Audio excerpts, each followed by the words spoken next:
Good morning, beautiful ones. Today is my feedback from the tips of day 4 of the allowance tip. And I'll just quickly read this. So, allowance. You need to be an allowance of your partner, changing an allowance of your partner, choosing everything that they would like to choose. Whatever your partner is doing and being, let them be that. However, you cannot expect someone to change. You need to allow them to change. If you expect them to change, that creates conflict and confrontation, which is very different than allowing them to change. How much allowance can you have for both you and your partner?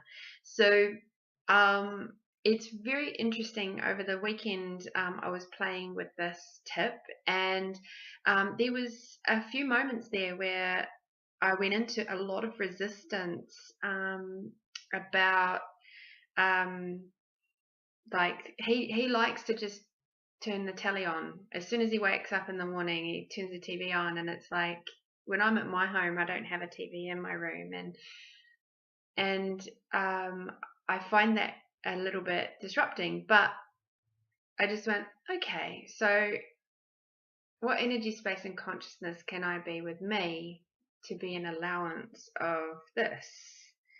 And as soon as I did that, it was like everything just lightened up. And instead of being in so much resistance to it and then going into a big, huge day of wrongness and everything was going to be crap and like, girl, why couldn't you just leave the television off or whatever?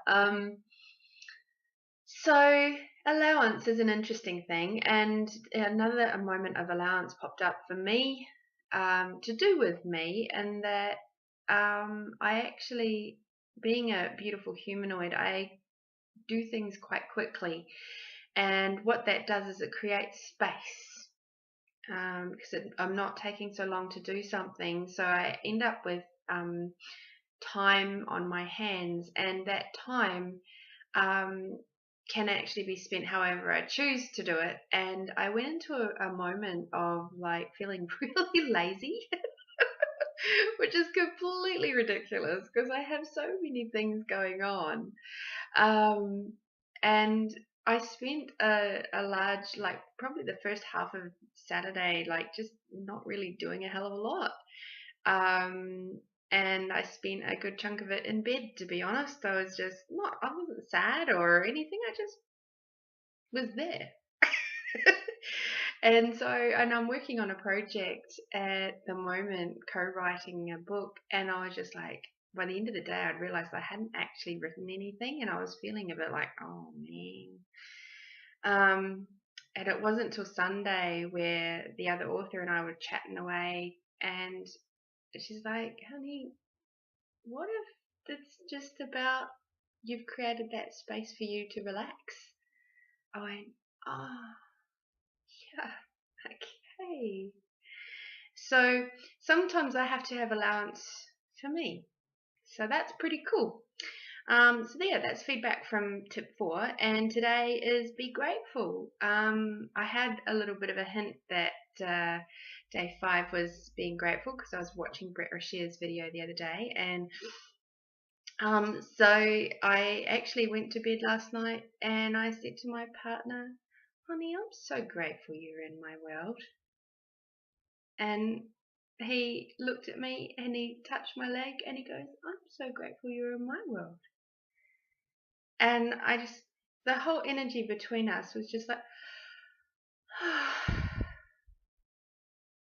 and that's the beauty of just saying that, you know.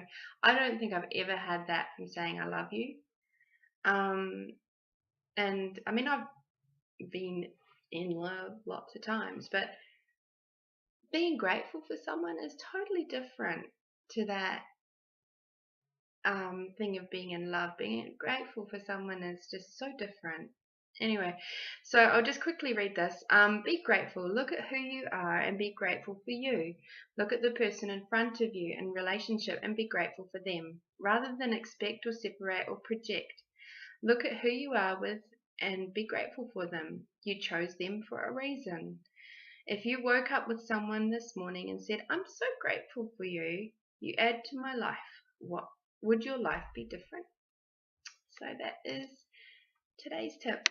So I'm going to continue to work with that, and even though I'm back at my place today, I can still be grateful for them being in my life, in my world, and the other people that come through my world. So, and of course for me, grateful for me and all that I can achieve in a day, and how does it get any better than that?